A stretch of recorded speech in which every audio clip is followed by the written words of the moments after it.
Drahí bratia a sestry,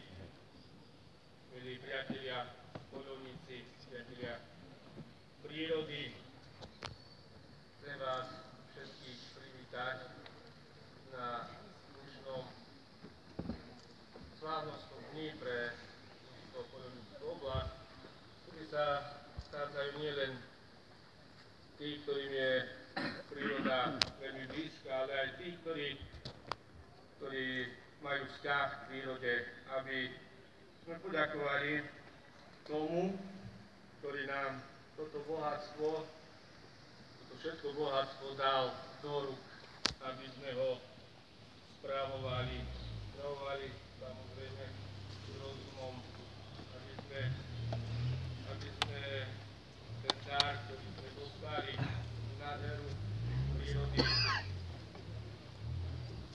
hospodárili tak, ako máme. Som rád, že po roku sa znova